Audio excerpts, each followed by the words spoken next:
I tried. I actually thought I had it. Long A. Pravanov. Yeah. We need some training in that. You So can we're say now my live name streaming, anyway, and we've got a quorum to start anyway. So good morning, everyone. Welcome to the first strategy and operations meeting post-COVID. I look back, I think our last one was March 2020. And so it's a pleasure to be here with you again today. I'm going to move to item number 2, the council blessing, and this morning Councillor Halliday is going to read that out for us. Ia mātou e whiriwhiri ana I ngā take ki mua I o mātou aroaro. E pono ana mātou ka kaha tonu ki te whakapau mahara huapai mō na hapori e mahi ne mātou. Me kaha hoki mātou katoa ki a whaihua, ki a tōtika tā mātou mahi. A, ma te maia te tiro whakamua me te hirhiri ka taia te arahi I roto e te kotahitanga me te aroha. Thank you, Janet. Move on to item number 3, apologies. I have an apology from Councillor Elliott for lateness, and also from His Worship the Mayor and our Chief Executive Wayne Maxwell, who are both at the Local Government New Zealand conference. And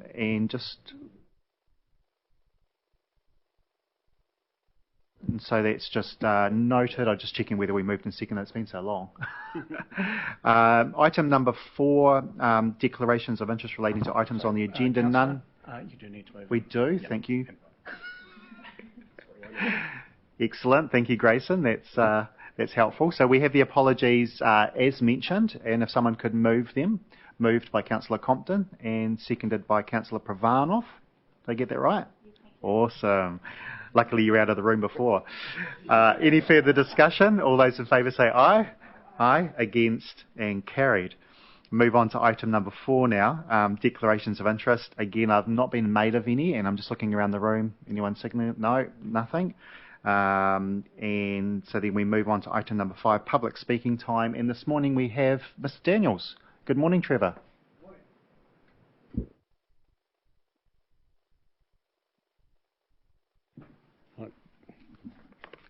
This is a new innovation, isn't it? I'm going to speak to item 9 on page 9. It's positive ageing strategy, which is a term that I don't think's being used much lately, and whether or not we shouldn't change that to what we're dealing with, and that's age-friendly communities. I'm speaking because I want to make sure that the program that it doesn't move backwards on the program, that it stays where it is. We hope to have a paper to the council very early next year. At the moment, we're doing a survey. We've got 740 responses so far. And after this, I'll be going to the men's shed, and another member is going round to Otaki and places like that to give it a push. And we have adverts in the paper coming up and remind us by email to our 2,000 members that are on email. So that's my request, that you don't defer any work on this policy. Thank you for that, Trevor. And that's a good number of responses already to 700 and I think you said 740 odd. So that's really good to hear. Any questions from councillors? Councillor Randall. Yeah. Thank you, Trevor. Yeah. So your suggestion is that we change the positive ageing strategy title, which sounds quite boring, to something like age-friendly. Yeah. Okay. Yeah. Do you want to... Why do you think that? Well, just what you said. One, we don't use the term any longer. We haven't used it for ages. Yeah. Understand that positive ageing was a an activity started by the Office for Seniors and councils, and they set out a target, and councils and government departments had to respond to that every year and tell the department how it was progressing. I haven't seen any reports for 2 or 3 years now. I know that some people still use the positive ageing strategy terminology, but even the Office for Seniors now talks a lot about age-friendly. Sure, Councillor Randall. Sorry, Trevor, I have to ask. I can only ask you a question. So the date that you're suggesting in this document, the date is April 2021. Would you prefer it to come back earlier? No, I think that we really hope to have something documented in late September this year, and I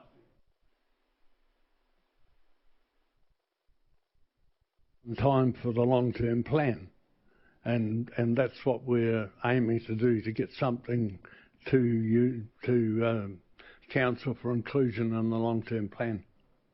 I think that's a good idea, Trevor. I think it's better that we've got enough time to be able to do a good job of it and work with you folks. So, Councillor Randall, did you have any further questions? No, thank you. Okay. We've got Councillor Halliday next. Thanks, Trevor. Look, you may have just answered that question for me, actually. I just wanted to clarify. So we were looking at November 2020 as being the targeted date, but being pushed back to April 21. Are you comfortable with that, with regards to as long as the Council's working with you to gain progress and gearing towards the long-term plan? Would that be right? Yeah, very well. Thanks. Yeah. Thank you. And I think I heard Councillor Pravanov next.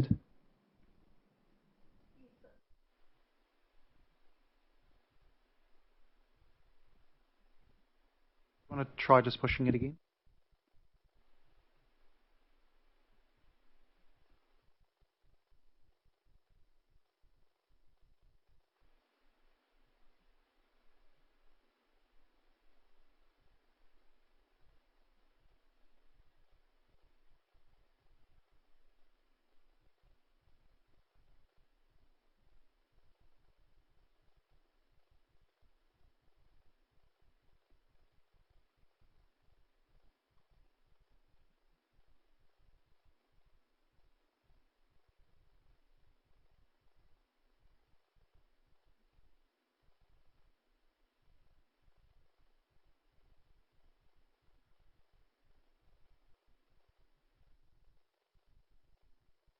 What colour should this be? That's better. That's better. The policy is that people don't think it does mean it only relates to old people, whereas in fact a policy that is good for old people is good for young people. Young women pushing prams want smooth footpaths as much as old people want smooth footpaths, and so on.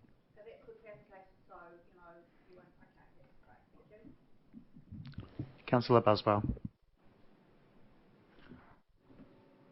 If we take into consideration the comments that have just been talking about in terms of age-friendly being friendly to all ages, in your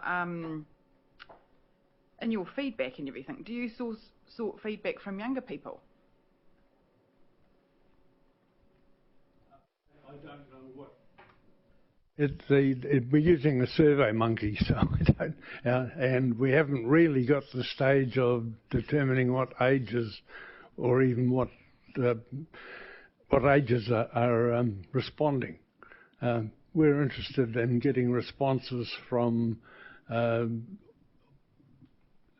Chinese population, the Pacific population, and anybody. It's open to anybody to respond.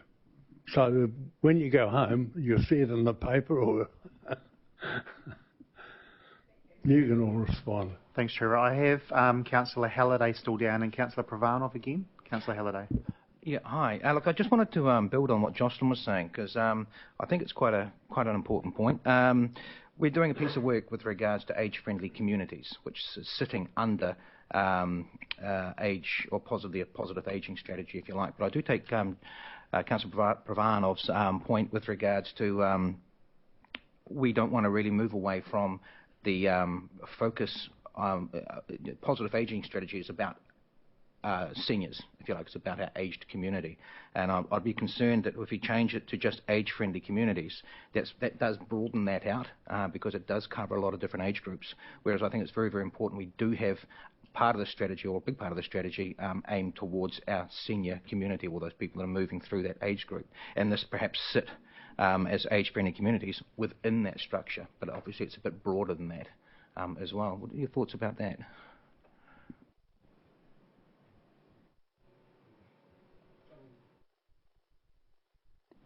That's better. Yeah,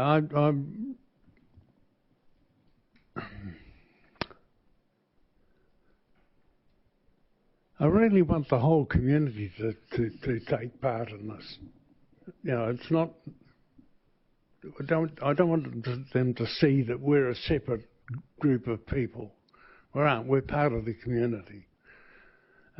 So perhaps we can talk with council about what title we can use there. Thanks, Trevor. I've noted a lot of the comments, or mentally noted them. And when we come to the item and the agenda and we discuss it, we'll bring it up there in question time with staff. I do have Councillor Pravanov still got a question, and I'm going to wrap it up there and then move on to the agenda. Thank you again. So carrying on from my conversation, you mentioned that you use SurveyMonkey, and but you didn't know what age group were responding or what ethnicity. So I assume by that you don't actually have questions in there to ask them their age groups or their ethnicity?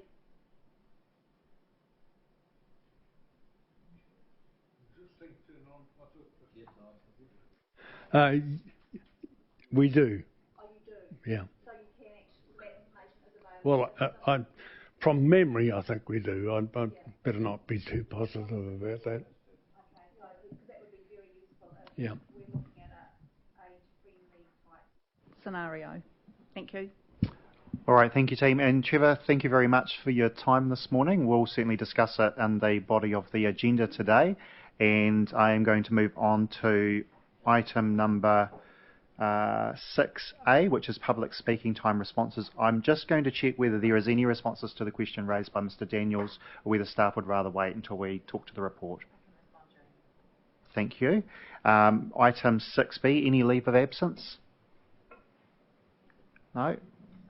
Item 6C, matters of an urgent nature. I've not been made aware of any, and so with that I'm moving to item number 7, updates, which there is none.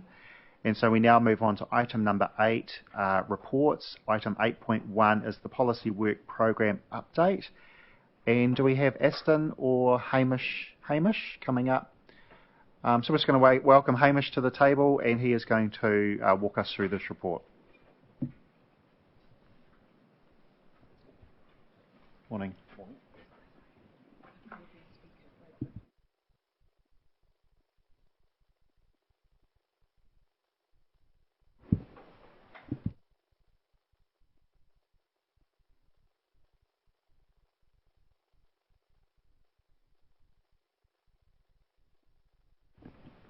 Excellent. Over to you, Hamish. Thank you. Good morning, Mr. Chair, councillors and community board members.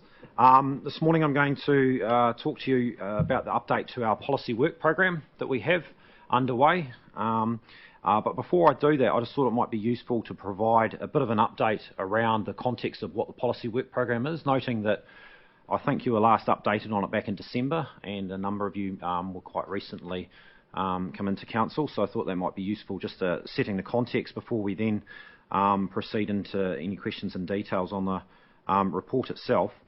The policy work program is essentially a 3-year program we developed that sets out a number of the key policy projects across the 2018 to 2021 period.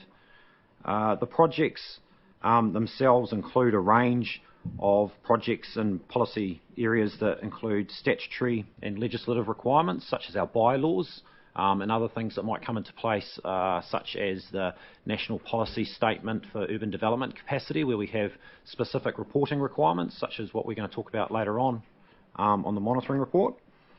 Another suite of documents in there that's quite important is also a number of commitments that are made to develop, review strategies and other policies that are made and set under the long-term plan. So in the instance of this current policy work program, that includes those projects and policies that were set under the previous long-term plan 2018 to 2021 period. And then there's also a suite of projects that we have that we report on that are delivered around non-long-term plan projects. And so that's the category later on when we come to talk about, I think it's Appendix 1, where we actually set out the projects on the timelines and timeframes. That's the categorisations on the left-hand side there. You can see on page 15, Appendix 1, the top category of those bylaws and legislative commitments. In the middle there, we have commitments made under our long-term plan. And then down the bottom there, we also have other policy commitments that are non-LTP related. I just want to make the point that not all of our strategies, policies, bylaws are within the policy work program. So of course we have a wider suite that are there, and this only addresses and focuses on those that have been agreed to be put on the work program through either need or requirements. And that process was actually agreed as part of this policy work program back in January 2019 by the previous triennium. And that's the current work program we have in front of us. And we come back and report quite regularly on the updates and changes for your information as we kind of proceed through those periods to keep track of where we are. A key definition or identification about the policy work program is that it kind of identifies the key timeframes that we work to, but doesn't go or help identify the fit between those strategies, policies and plans that might be on the work program themselves. They're purely identifying the project planning aspects of those. However, it's quite important that the understanding of how these projects work together and deliver outcomes is quite essential to the actual delivery of those projects, but the wider understanding of the work program itself and how it delivers on our long-term plan commitments and outcomes.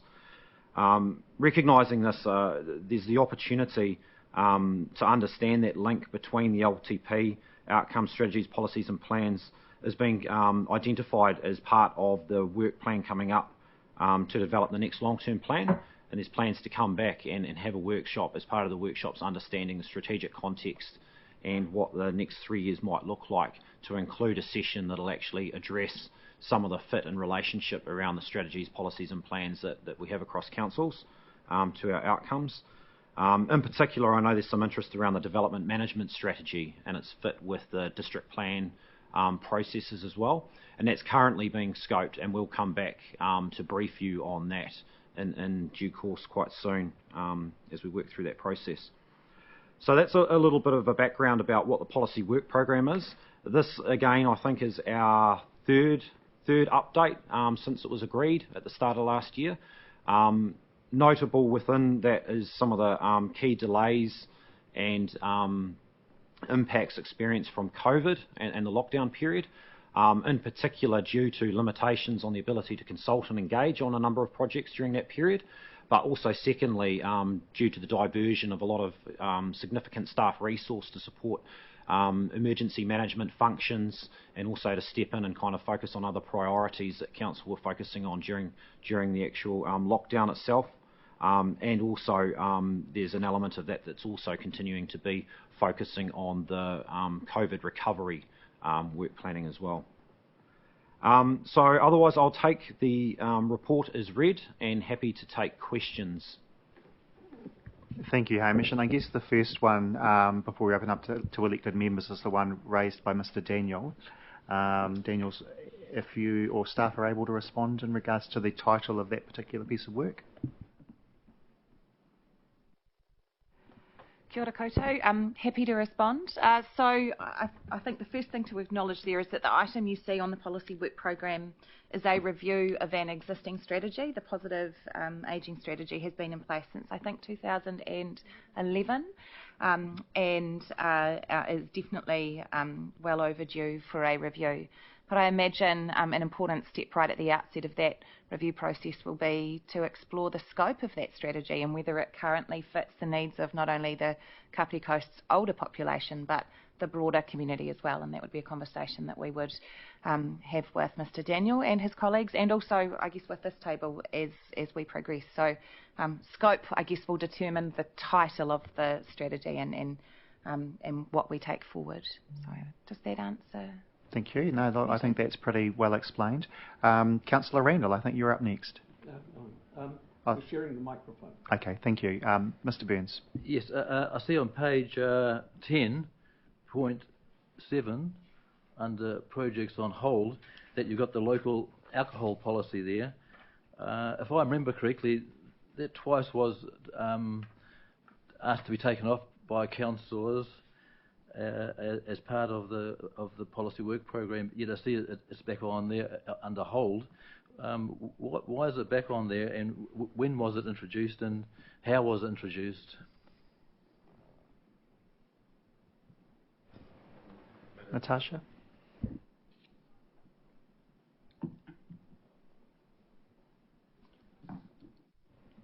Thank you.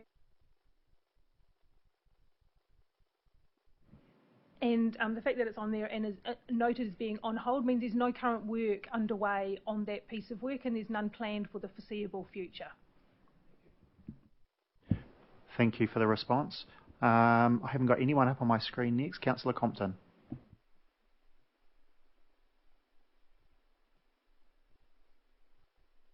If you just want to hold there for a sec, I'll get Tanika to... There you go. Look at that. Sometimes you do just have to kick it or bash it and it works. On page 11.19, the Kapiti recovery plan is, I guess, we've obviously had a briefing on what's involved in terms of council's role in the recovery from COVID-19. Does this encompass that, or is there additional sort of policy work on top of that that's being considered?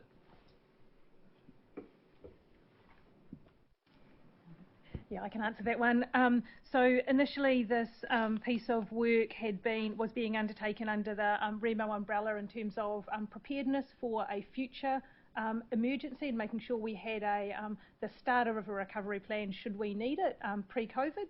Obviously with COVID happening, that turned from being more of a preparedness theoretical exercise to needing an actual recovery plan of quite a different nature. So the earlier piece of work has been parked and we are now working at developing the actual recovery plan given the particular circumstances we're in right now. Does that answer your question? Yeah.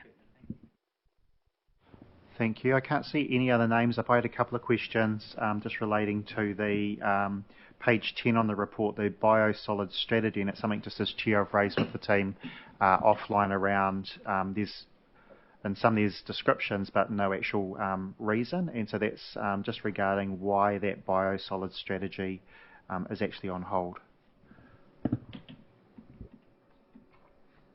So I can answer that one, Mr. Chair. So it isn't quite specific enough, I think, in terms of the reasons for it. The main issue there has really been engagement with iwi in terms of timeframes. So there are other pieces of work happening across the country looking at a collective management of biosolids, but that really is just part of feeding into the more direct engagement that we need to have with iwi with regard to finishing off that project.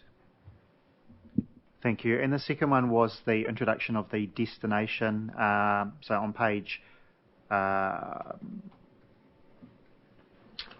14 in the recommendations 32.2, the destination plan. I notice Darren isn't in the room, but is he someone that can talk to the background behind that? Obviously understand the rationale, but thank you, Mr. Jefferson. Yeah, thank you, Mr. Chair, councillors, community board members. Good morning.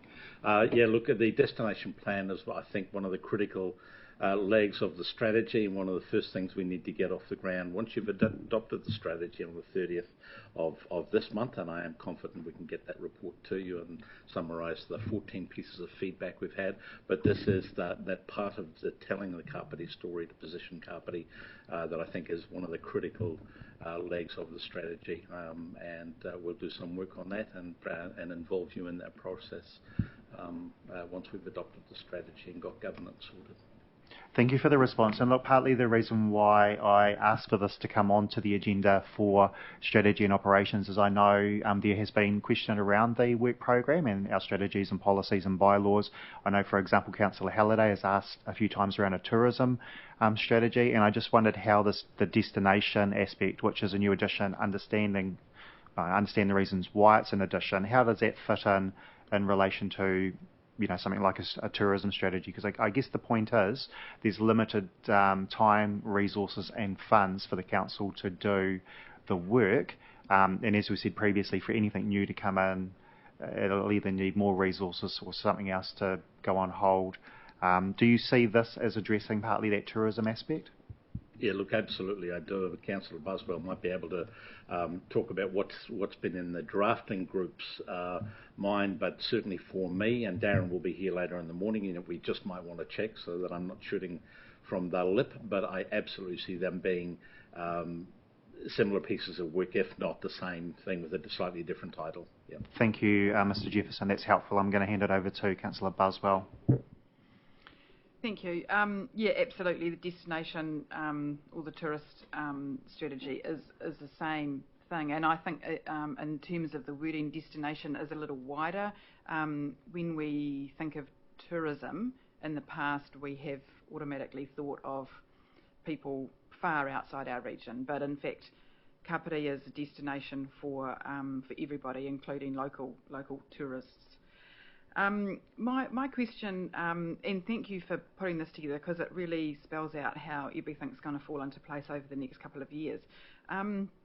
Although my question is just in terms of reporting. We have a column where it says previous completion date. I would find it quite interesting to actually see the original completion date, and I kind of hark back to our experience with the economic development strategy in the sense that it has taken such a long time, and yet the completion date just gets pushed out, and then we pat ourselves on the back and think we've done a great job, but in actual fact it's taken 2 years longer than it should have. And that's not really, it's not captured in this document, and I would quite like to see that captured.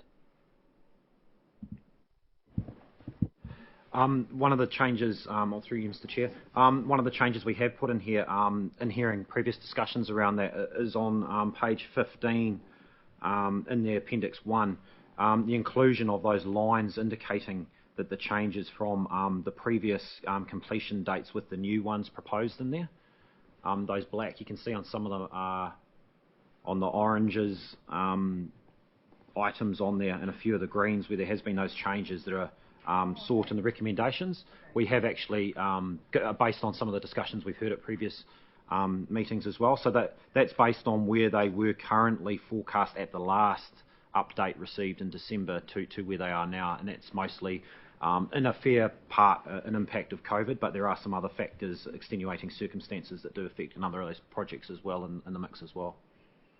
Thank you, Hamish. And look, it has been a concern of councillors, and I'm sure it's something that we will raise when we meet together with SLT and the Chief Executive regarding, our operating model, the independent report, and moving forward in a positive manner around how these pieces of work projects are managed. But I'm pleased with the report in the sense that it has the projects, it has the status in terms of, and as in the famous words of Tom Gott, the rationale behind why something's on hold. And I take your point, Councillor Buswell, around the completion date, but I do think, in light of what Hamish has said, that the report does try to address that, to acknowledge that these were the dates that we were hoping to achieve this by. Here are the reasons why we haven't managed to do that, and here's the proposed new completion date. I agree, and I think, however, moving forward, if there is a reason why that new completion date isn't met, again, the point that we're making as a council is that needs to be noted and reflected in the papers so that anyone picking it up from start to finish can see the project, see the milestones, the reasons why, and with good rationale. You know, due to staffing issues, changes in staffing, funding, and so forth. So I think that is being heard. I'm certainly hearing that from Hamish and the team today as well. And I think we can work on that as a team moving forward, just generally as a council. Councillor Pravanov, have you got a question? So Pravanov, sorry. Thank you. So just following on from Councillor Buswell's comments, I'd actually like to see the date it was first, the original date that these projects were planned to be completed, rather than just going back one step, because I think that gives a better picture of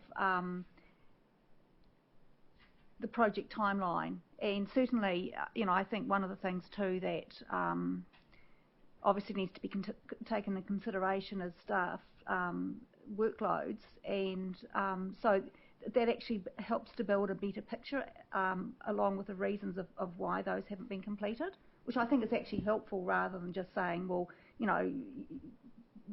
just haven't met these things. It's actually asking the question why, so you can actually move on better. Thank you. Thank you, Jocelyn. And I think the team have heard that pretty clearly today. And sorry, I wasn't being smart. I just, in terms of your name, I just wasn't thinking. And I've got Councillor Randall next. Yeah, thank you, Mr. Chair. I'd like clarification around recommendation 30.3. What is the rationale behind renaming the library strategy, which sounds, quite a normal use of the English language, to something called reimagining libraries? What do you mean by that? And why have we created this this difference? Mr. G. Thank you. Just waiting to go red, not me, the mic. Look, thank you, Councillor, for the question. I spoke with the Chair a while ago. I think the question came up about whether the piece of work that Ian Littleworth and the team are leading is actually a strategy, and I'm not convinced it sits as a strategy in this work program. We wanted to give you visibility of the work that he's starting in Waikanae as part of the Waikanae Library project, engaging with community to find out what services they may want out of a library going forward. So it's not a strategy in the purest sense, and it is about looking at the service offering as we go into that LTP, and particularly with the new build in Waikanae, we get the right services that are fit for purpose for community. So it's more about that, but we will bring that to you nonetheless, but it's not a formal strategy in my mind at the moment. That's why we've changed the name. I hope that helps. Thank you, Mr. Jefferson and Mr. Randall, for raising the question. And my understanding is if we didn't have the Waikanae Library situation, and we were looking at library strategies, it probably would stay the same, but it's gotten a little bit wider now in terms of looking at the fuller picture.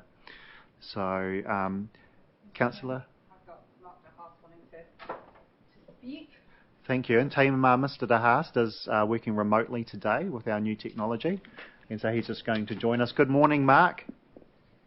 Good morning, Mr. Chair. Good morning, councillors, community board members and officers. Can you all hear me? Yep. Mr. Chair, through you, I just wanted to comment on the questions that have been raised around the original timeframes, and Councillor Pravanov wanted to see the original timeframes. So those are actually on our website in a public report. That was the January 2019 report. In December 2019, when we provided the further report, we actually did include the original timeframes. We reported any delays, project issues, things that were put on hold, and we actually specifically sought committee approval to change those timeframes. The report before you today is doing exactly the same. It's reporting on how we're tracking with our program. So when we're reporting previous completion dates, those were the ones that were approved by the committee. So totally heard what everyone said. The previous completion dates are the latest confirmed dates, and if councillors, community board members or members of the public do want to see the original timeframes, They are all publicly available on the Council's website. Thank you. Thank you, Mr De Haast. Councillor Halliday. Thank you, through you, Mr Chair. On page 8, we have the beach bylaw. I was just wondering, more from a just curiosity perspective, this is already in a 2-year extension, and I'm thinking that I think you had June 2021 is when it's due to expire, and we're sort of just finishing off, I think, around March. Can you just clarify, if COVID or something does crop up again, we get delayed further, what happens if we don't finish this piece of work in regards to the time frame that it's due to lapse? And that's the first part of the question. The second part of the question is the work that we're doing, does that, if there's a gap, in other words, there are no rules, if you like, does the work that we're doing now in relation to that, will that count towards redoing that piece of work? I'm just a little bit worried, so I thought I'd ask the question, what happens if that date gets pushed back? So I'm just looking to, we have a response for that, but I'm just thinking that's Sean. I can answer that through you, Mr Chair. So there is a statutory requirement to have that bylaw, a new one in place by, is it 2021? June 2021. And there's a paper on the agenda that talks about the bylaw itself and the process. So if we weren't to have a bylaw in place because of some other natural disaster or some incident that pushed the time frame out, we would potentially, I guess, have to look for an extension of that current one in some form or shape from central government. And I would expect if that was the nature of COVID, then that would certainly be something that would be available to the council, because it's certainly outside our control. But based on the current program, we're confident that we can meet that time frame. Obviously, through the following paper, we can talk more about that in terms of the scale of work associated with it, the number of responses that we think we're going to get, and the time frame we've proposed, because of I guess the nature of that bylaw and how much feedback we think we're going to get through the consultation phase. What was the second part of your question? Sorry, just in brief. Thank you, Councillor Halliday. I've got no further questions. Sorry. Oh, sorry. Mr Chair, I've got a few questions, if that's all right. On page 9, with regards to the economic development, it says due to COVID-19 development, the final draft was slightly delayed, but this was due in January, and that was before COVID. So the delay led to this falling into COVID. I'm just curious, why wasn't this finished in January? Because COVID wasn't around then, if that was the target date to have this landed by.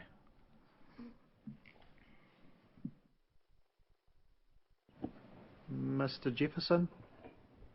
Yeah, look, thank you through the chair. I think, as Councillor Buswell has indicated, this has had a bit of a journey over the last 2 years, but my recollection is that councillors weren't comfortable with where we were at in terms of the strategy at the end of January. It wasn't ready to be adopted, and there were some discussions around, obviously, governance as a number of things, and needing to go back out and further refine and engage, which the team have done, which was that engagement process that was somewhat stymied by COVID. But I'm confident that the report will land with you on the 30th of this month, and I have every confidence that you will be comfortable enough to adopt it, notwithstanding there will be work that falls out of that around implementation and conversations around governance. But I don't think we were ready and you were comfortable at the end of January, accepting, as Councillor Halliday suggested, we didn't have COVID at that stage that we knew of. So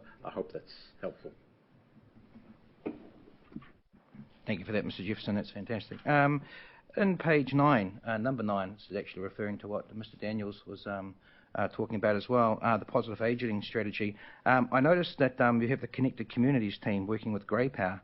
I'm wondering, since I'm the portfolio holder for seniors, whether I could perhaps be briefed or brought into that conversation by that team. Who would I talk to facilitate that? Happy to have a chat with you about that, Councillor Halliday.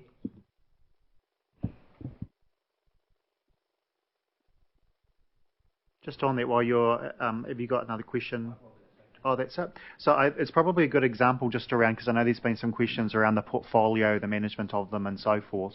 And I think as His Worship the Mayor has said, it does take some initiative on behalf of the portfolio holders, and we've seen that here today with you, Councillor Halliday. Likewise, I'd seen the RLTP for Greater Wellington popped up on our radar via the calendar invites, and so I made contact with the roading team with my portfolio hat on and said, hey, look, we'd love a meeting prior to that to discuss so that we can get the best benefits out of that meeting with Greater Wellington Regional Council. So this isn't aimed at you, this is a general comment in the sense of don't always expect the approaches to be made to the portfolio holders, to use your own initiative. If you see something and say, hey, look, that's in my area, I'd like to have a little bit more oversight over that, and make contact with the appropriate people and ask for what opportunity there is to discuss that. So, which we've seen today with Councillor Halliday.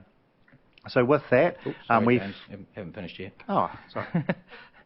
Through you, Mr. Chair. Page 11, number 14, we've got the climate strategy. This says it's going to be completed by 2022.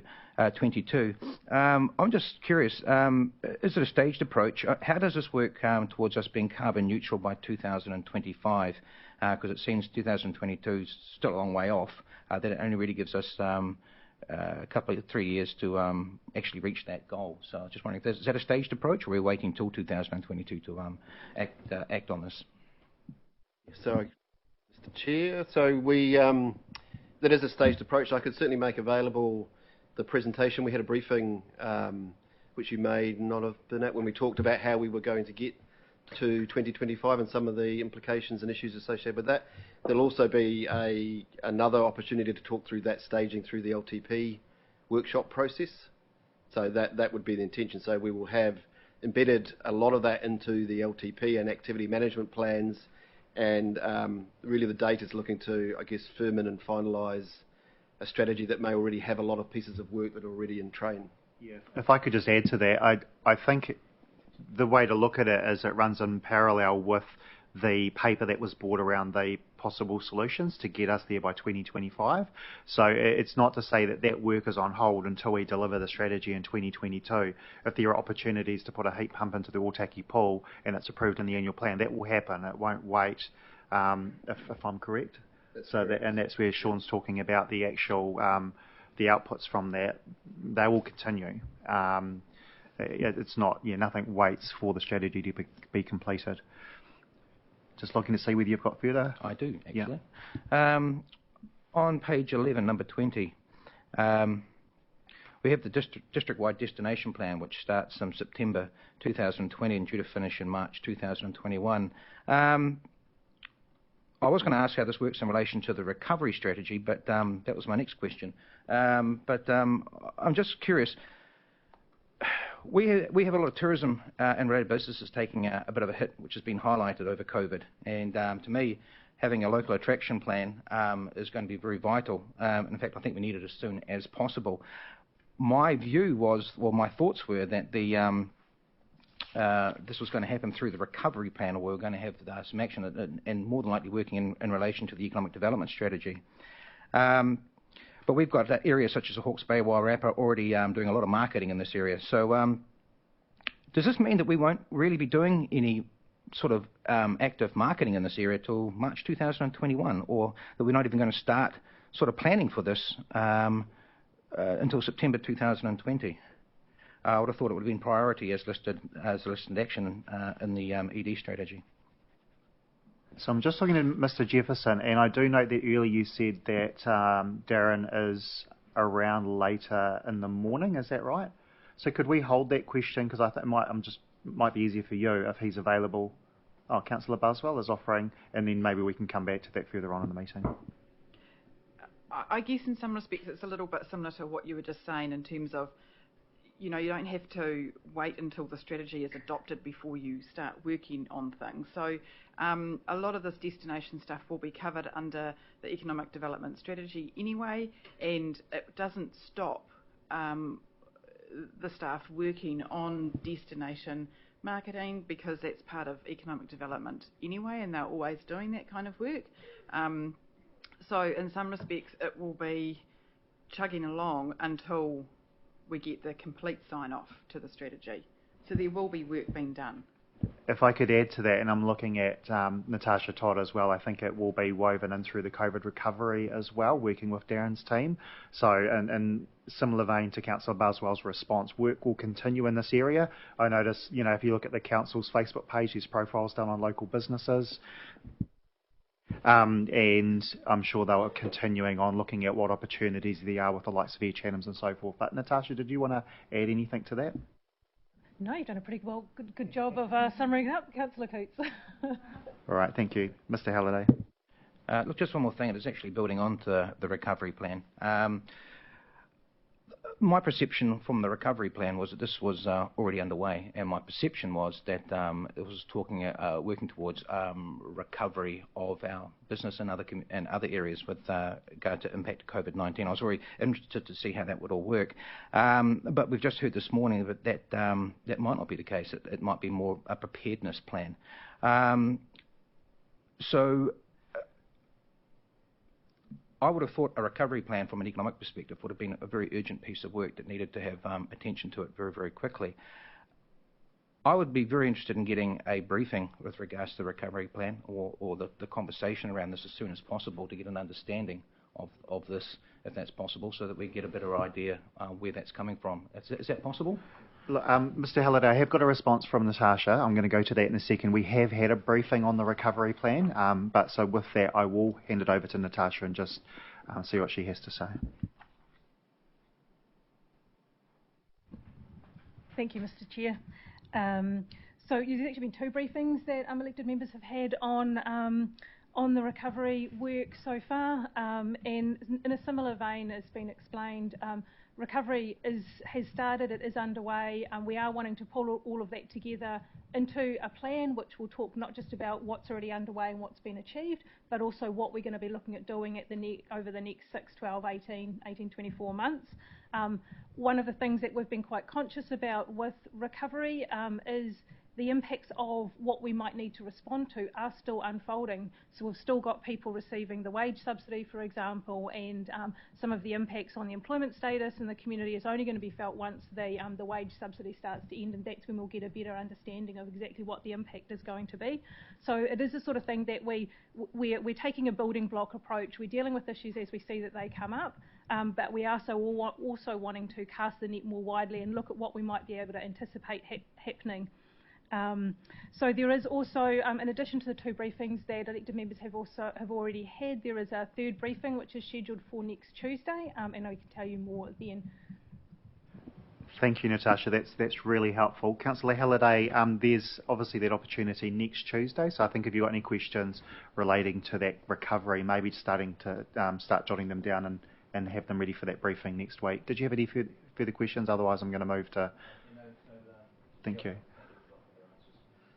Thank you. I've got Councillor Pravanov last, and I am just checking with Mark de Haast whether he's got anything to add before we move to recommendations. So, Councillor Pravanov. Thank you, Councillor Coates.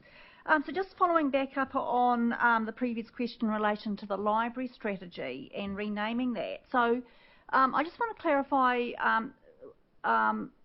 what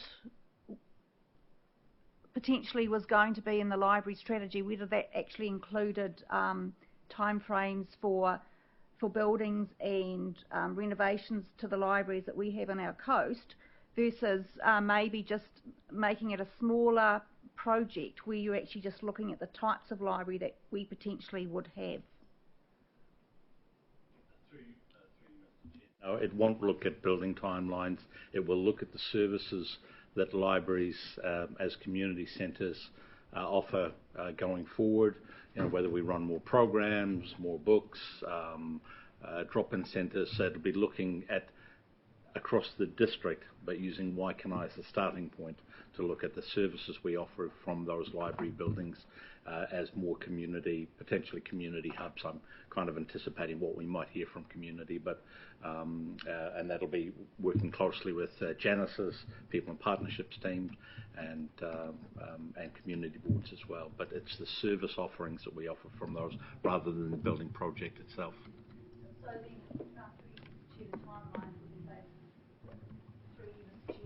timelines would basically be tied into the LTP. Is that correct? Look, I'm not all over that project because it's not my area, but my understanding from what I've seen and what I've heard Mr Jefferson say now is out of the work that's been done around the working party with the library, I imagine eventually there'll be a model that's put forward, and then that will be a request probably through either the LTP or the annual plan, depending on when that's landed, and with that would come an appropriate timeline. So, you know, the community said X, Y, Z, the cost to deliver that would be ABC, and the time frame to build it would be, and so forth. So, in unison with the work that's been done around reimagining libraries, but that particular question or piece of work you're talking about yourself would, I would imagine, would be reported as a standalone, not through the reimagining libraries.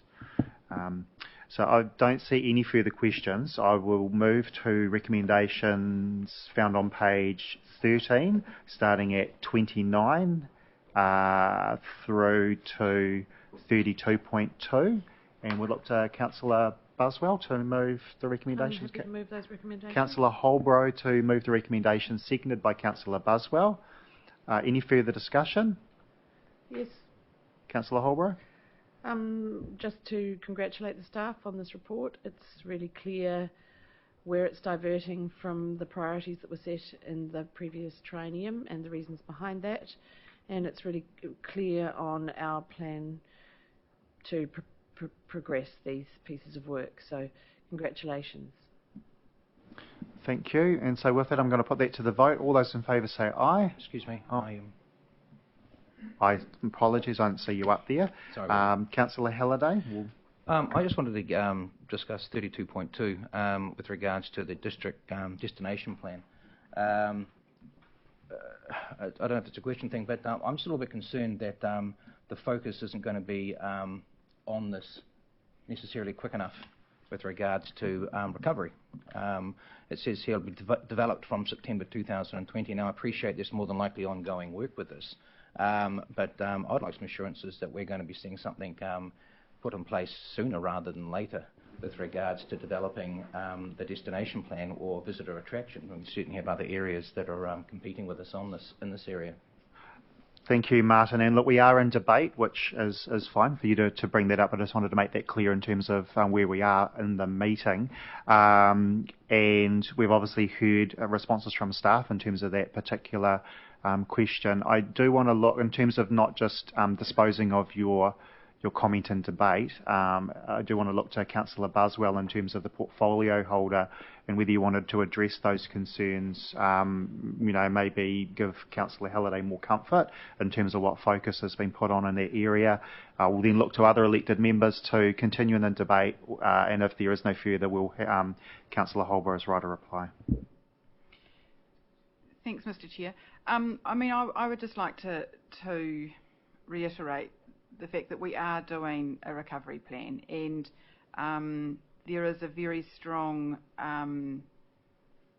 partnership with the ED team in terms of delivering the recovery, and we have broken out into sector groups, and we are getting intel from different sectors around the community to see what impact has been felt, and we are feeding that into the big pool that we will be working with going forward. So I feel pretty reassured that we do have a finger on the pulse and that we are moving towards the recovery for the tourism sector, along with retail, town centres, construction, all the other sectors throughout the district. It's a big piece of work, and we are looking at all those different sectors around the district. So I feel very confident that we've got it in hand, and that we won't be waiting to see any results until September 2020. We'll be seeing results soon.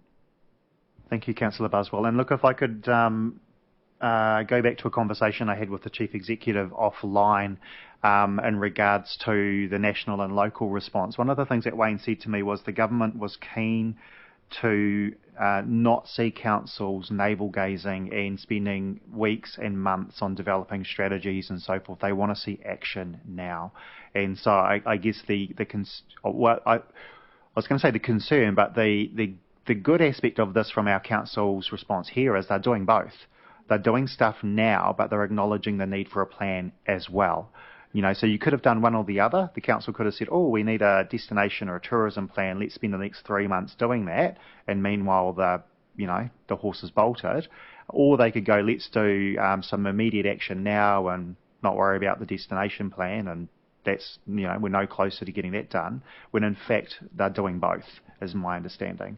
Councillor Buswell. Thanks. Can I just add to that? Also, later on in the paper, we talk about the events scheme and things. Well, that's changed slightly. So that's another response that the staff are really trying to be quite quick to respond to what's happening on the ground. Where funding hasn't gone out, how can we rejiggy that to make it more apparent for the time that we're in right now? So that's another area that is very much tourism or destination focused, is our events calendar. So that certainly plays into that area, which is before September. Thank you, Councillor Buswell. I don't see any further names up on my screen, so I'm going to move to Councillor Holbrook for a right of reply, and then we're going to put through recommendations. I don't have much to add to that, except that I wouldn't expect our art support to be on hold just because the strategy is on hold. We just heard from Jenna Lee this morning, and we've made some commitments to progressing that piece of work. So I just want to make it very clear that, in my view, the strategy work program sits alongside our action that we're doing as a council in different areas. The development of the strategy is more based around the capacity within the team who develop and write up those strategies within the organisation. And if you look at the ones that are in progress and on track at the moment, they're really ones driven by legislative change and deep organisational need, such as the development management strategy. So those other pieces of work are carrying on and very vigorously, and also part of our response program. So I feel very comfortable with the timeframes as they stand. Thank you, Janet. So I'm going to put that to the vote. All those in favour say aye. Aye. Against? That's carried. It's 11:15. I know we started a little bit late. I'm just checking with everyone. Do people want a 5-minute break? Do we need a toilet stop? Are we getting nods or? No, we're good to continue on. Excellent. So we're going to move to the next item on the agenda, which is, no, I don't think it's Hamish. So thank you, Hamish, for walking us through that report while you're sticking around. And we're just inviting Lisa up to talk on the Beach Bylaw Review Project. It is found on page 16 of the report. And so Lisa's taken over this role from Brandy, who, as we heard last week, moved over to Sean's team in the waste sustainability and resilience team. And we've had some interactions already, and it's great to have you on the team. Lisa's doing a great job pulling this together. And I'm just going to hand it over to you to talk to the report.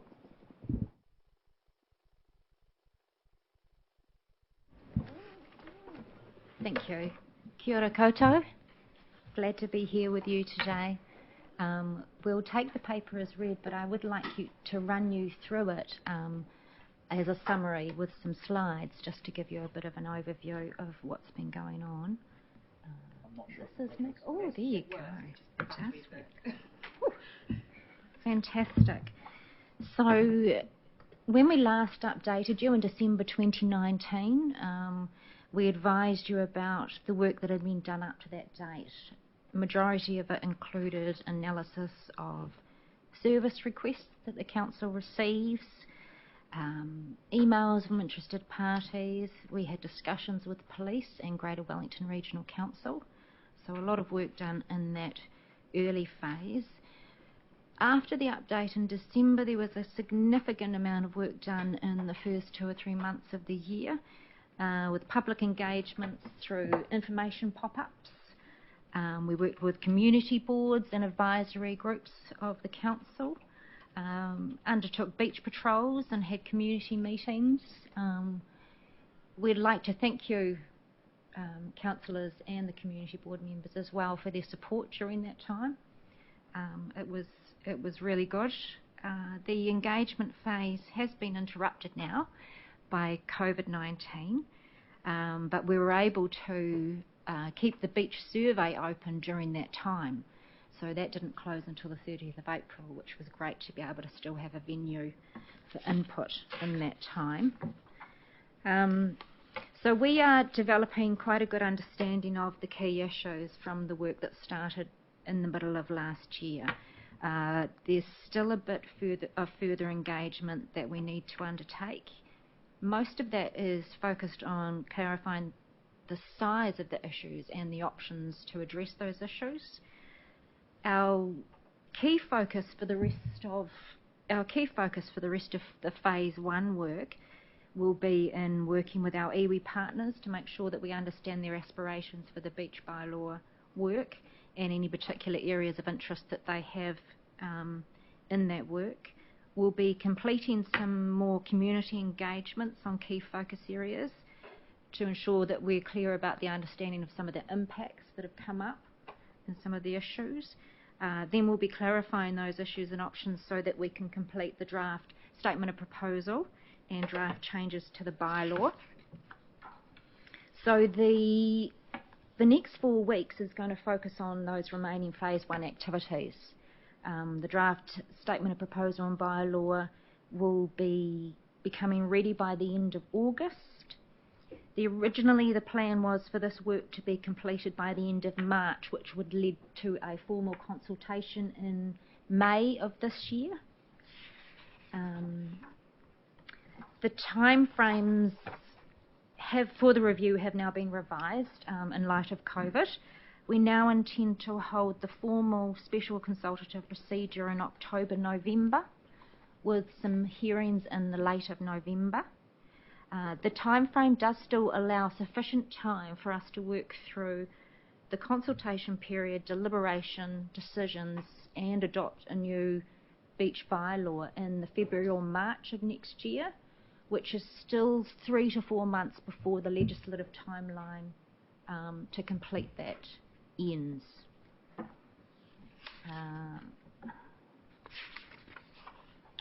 We wanted to give you a bit of a run through some of the results of the beach survey. So the survey was designed to seek public feeling and opinion on the issues that were raised in that first stage of the data collection and engagement that was run in late 2019 and early 2020. So largely the survey confirmed our current thinking and some of the assumptions that we were making from what we were hearing, rather than providing any surprising or wildly contrasting views. As a brief overview, respondents were largely okay with our vehicle rules, largely okay with our horse rules, unhappy about the level of motorbike activity that's still occurring on the beach, and we're looking for some guidelines on long line safety. Oh, am I keeping up? Oh, I am. Great. There were some strong opinions on driving, in terms of reckless driving and in terms of people driving in prohibited areas. There was also some quite strong opinions on long lines and safety issues. There were some subtle but understandable differences between the people who are living in the busier southern end beaches and those who are living in the less populated northern beaches, which was understandable. That was quite evident in 2 of the areas in which there were strong opinions, which is the vehicles on beaches and the long lines. So we are still working through all the information collected as we finalise the Phase 1 stage, and all of that will help to inform the draft statement of proposal and bylaw. We're intending to brief you on our findings from Phase 1 engagement on the 18th of August, and then bring together the draft statement of proposal and bylaw and bring that to you in September for an approval to move into formal consultation with the community. So that's just a bit of an update from me. I'm happy to hear any questions. Thanks, Lisa. And look, team, you'll recall earlier in the training. I said this is one of, prior to COVID, knowing about COVID, this is probably one of the bigger pieces of work that we'll undertake this triennium. There are some polarising views out within the communities around certain aspects of this, particularly around vehicles and so forth. And so in your role as an elected member, you'll get, pressure from both sides of the coin, and the team have been working hard to try and gauge those responses. There is the survey results in the paper. We don't want to get into the technical methodology and aspects of the actual survey itself, and I do want to remind elected members that this is only phase 1, which is what's called a pre-engagement, pre-consultation, and the rationale behind that is that we do a lot of work at the front end to hopefully produce a good consultation document that reduces the work and feedback and angst at the back end of the process. If we get the draft largely right, then hopefully we get less submissions and we can then just sort of tweak or fine-tune the document rather than going out and getting petitions and large objections because we're widely off the mark. So with that, I do want to open it up for questions, but just remind people that we are just in phase 1, that there's phase 2 and phase 3. Eventually the draft will go out for consultation, and then that's when we will be formally consulting and receiving feedback on this. So I see we have Councillor McCann first. Thank you. Through you, Mr. Chair. And thank you very much for all the work you're doing in this area. One of the areas that came to my attention as a councillor was the problem that we have around enforcement. And we can make as many bylaws as we want, but some of them can't be enforced. I was just wondering whether the work that I was led to believe that might have been occurring with the Greater Regional Council and having our office holders being able to enforce the Greater Regional Council rules, is that occurring? Because I see that as possibly important.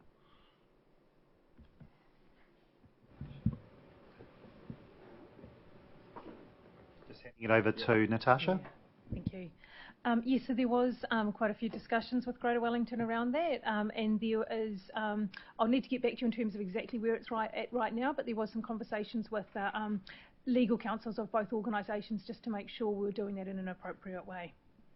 If I could add to that, we had a meeting on site with Lisa and many of the council staff from different teams. So I partly just to touch on that as well, there's cross-team activity on this, not working in silo, and that was raised around the work with Greater Wellington and legal counsel, which were present in that on-site meeting, still in discussions with Greater Wellington. So I don't think that's just a quick fix, and I'm not suggesting that you're saying it is, but those discussions are ongoing.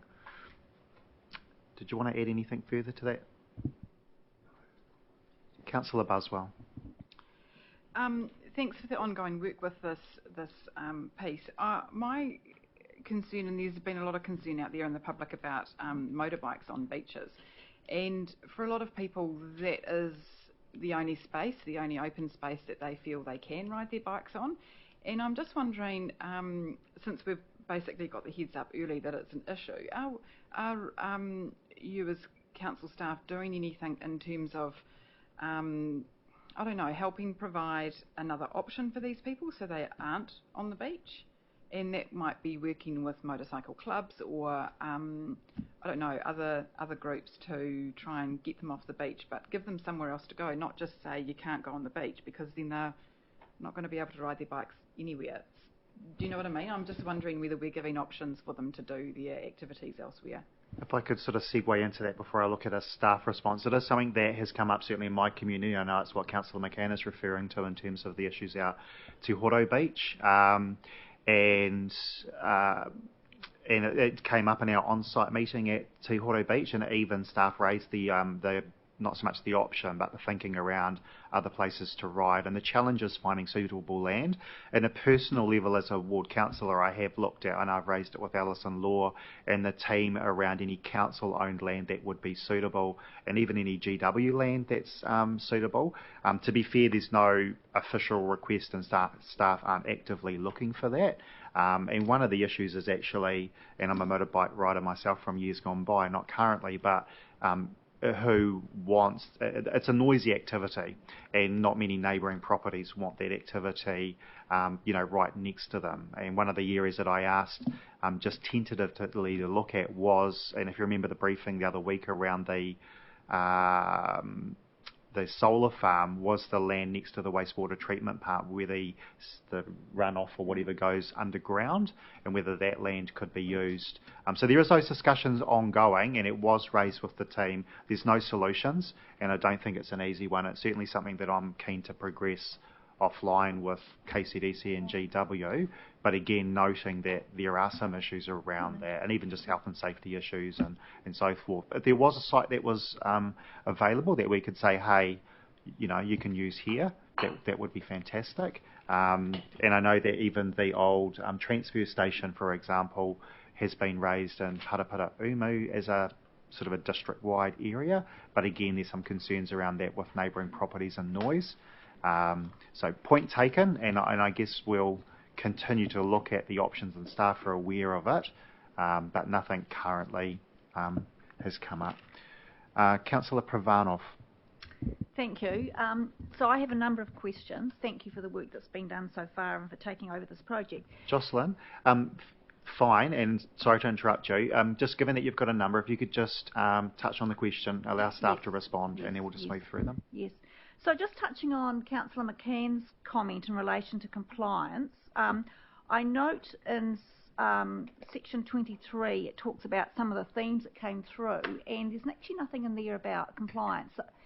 And if you look at the survey, that is a comment that is made quite strongly. People say that there's nothing wrong with the bylaw as it is, but compliance is a key thing. So I would have hoped that that would have been included. I'm just wondering why it hasn't been, please. Through you, Chair. It was only a very short summary of a few of the issues. Compliance and enforcement came through very, very strongly. The work that we're doing at the moment with analysing the themes that have come through, a large part of that work is looking operationally as well at some of those issues. So it was definitely a strong theme. It was just one we chose a handful to highlight. That just was not one of those. Jocelyn, if I could add to that, compliance will be an issue of discussion, and I don't know if Natasha wants to add in here, but as it's go up for consultation, I'm sure we'll hear of that feedback through consultation. I think there'll probably be a couple of streams to that. One is actually what can we reasonably enforce. We've got a coastal district stretching from north of Otaki all the way down to Paikokariki, and as I've said to residents, you could throw a huge amount of resources financially at trying to resolve that. So that will be one question, is what can we actually realistically do, and then the second question for the council will be what do we want to fund, and in the sense of enforcing compliance. So with that, did you want to add anything to that, Natasha, around because we are talking about an aspect of enforcement of strategies and bylaws. Next question. Yeah, so just to comment to that is, my view is that if you're going to have a bylaw, you need to bring in the compliance area. There's no point having it and saying, well, you're not allowed to do it, but we're not really going to stop you. Certainly the discussions agreed on, yep. Although that came into those discussions around is it actually practical to have that rule, because can we enforce it? Yeah.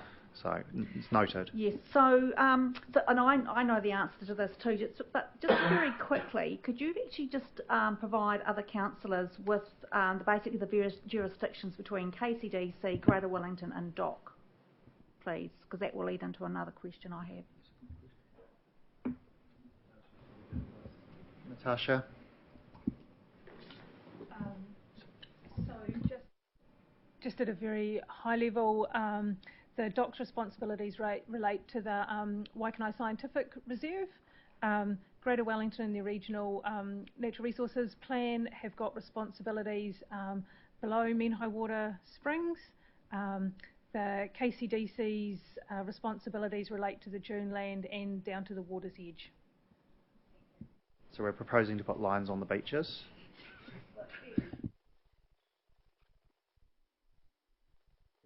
Next. So then my question is, how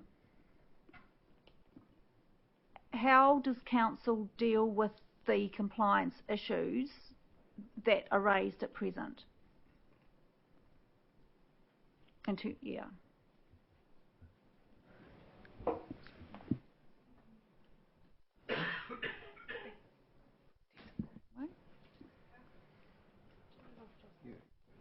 Thank you.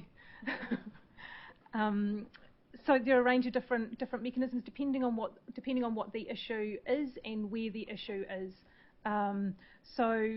For breaches of the bylaw at present, so we've got in summer we do beach patrols, which is non-regulatory, non-punitive, I guess, actions of encouraging compliance and making sure people are aware of them. Where the team finds repeat offenders, their details are taken and they are provided on to the police. We have also had over the summer period significant liaison with Greater Wellington in terms of the best way of enforcing the rules, whether it is through the police or through their regional council's ability to issue infringement notices under their natural resources plan. So it is a little bit of horses for courses depending on what the specific issue is, but there are a number of different mechanisms. Thank you. So through you, Mr. Chair, what level of evidence do you need to be able to enforce some of the bylaws or the bylaw?